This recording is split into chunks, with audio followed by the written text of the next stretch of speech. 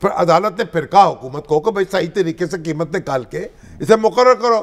اب اس کے بعد وہ سپریم کورٹ چلے گئے. اس کے لاہور اب سپریم کورٹ نے ایک تو کیس واپس بھیج دیا اور کہا 15 دن میں نہیں 15 دن میں فیصلہ کرو. لیکن ہوتا کیا ہے یہ جو اس طرح کی ہدایت ہوتی ہے وہ ہدایت اس کا وہ 15 دن میں کام ہوتا ہی نہیں. یہ تو یا تو اب سپریم کورٹ اس معاملے میں واضح ہدایت دے کہ 15 دن کا مطلب 15 دن، 7 دن کا مطلب 7 دن. لیکن مگر ایک بات اور کہی نا، عمرتیاب بندیال کا جو ریمارکس ہے نا آج کے وہ بڑے اہم ہیں. وہ بڑی انہوں نے کہا یہ ہمارا کام نہیں ہے. نہیں ان کا ایک جملہ تھا کہ کیا حکومت کے پاس، ان کے ریمارکس تھے جو رپورٹ ہوئے، کیا حکومت کے پاس چینی کی قیمت مقرر کرنے کا مکمل اختیار ہے؟ اور پھر جسٹس سجاد علی شاہ صاحب نے پوچھا تھا حکومتی وکیل سے کہ حکم امتناع ختم ہونے سے جو ملز کا نقصان ہوگا تو کیا ریاست ازالہ کرے گی؟ اب بات سنیں نا، جو مل مالکان کہہ رہے تھے جو حکومت قیمت مقرر کری اس میں 13 روپے کا فرق ہے. مل مالکان 13 روپے زیادہ قیمت مقرر کرنا چاہتے ہیں. عدالت نے یہ بڑا دلچسپ حکم دیا کہ یہ 13 روپے جو ہیں وہ عدالت میں جمع کرا دیے جائیں. اب میں حیران ہو رہا تھا، ایک ماہ میں 5.25 لاکھ ٹن چینی جو ہے اس کی ٹرانزیکشن ہوتی ہے. 5.25 لاکھ ٹن اور 13 روپے کے حساب سے بنتے ہیں 6 ارب 82 کروڑ 50 لاکھ روپے. 6 ارب فی ماہ؟ ہاں جی. اچھا. اور اگر اس کو 15 دن میں لے جائیں تو 3 ارب 41 کروڑ 26 لاکھ روپے. اب یہ ملوں والے جمع کرائیں گے یا بیچنے والے پرچون والے جمع کرائیں گے اور یہ پیسے اتنے جمع ہوں گے، اس پر سود کون ادا کرے گا؟ ملوں کی کمر ٹوٹے گی، دکانداروں کی ٹوٹے گی. اور دلچسپ بات یہ ہے کہ اور سیلز ٹیکس جو اس کا کیا بنے گا؟ 12 اگست کو جو سٹاک تھا نا وہ کہتے 13,89,000 ٹن سٹاک تھا، وہ ختم ہو گیا سر. 17 ارب 81 کروڑ روپے اس کے بنتے ہیں. اب آپ اندازہ لگا لیں. تو یار عدالت عظمیٰ سے درخواست ہے کہ بھئی یہ جو مالی معاملات میں نا اس میں بڑی اچھی طرح معاونت کر کے کیلکولیٹ کر کے احکامات جاری کیا جائے. اور یہ 15 دن میں اب نمٹائیں سر. اب نپٹا دیں آپ. اچھا سر وقت ختم ہو رہا، ہمارا پروگرام 14 اگست کو نہیں ہوگا. آزادی مبارک. ہم جاتے ہوئے آزادی مبارک. 74 سال ہو گئے جی آزاد ہوئے. ایسا ہی ہے سر. ٹھیک ہے، یہ پھر کسی روز آپ سے نہیں آزاد ہوئے. آزاد تو آزادی، آزادی تو آزادی ہے. ہم اس کا استعمال کیسے کر رہے ہیں یہ اور بات ہے. چلیں آپ سب کو بھی جی بہت مبارک ہو ایڈوانس میں. ابھی یہاں پر ایک بریک.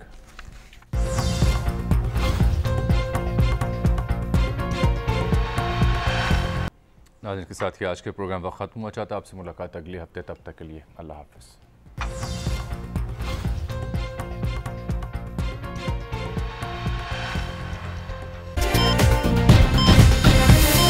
دنیا خبر کی دنیا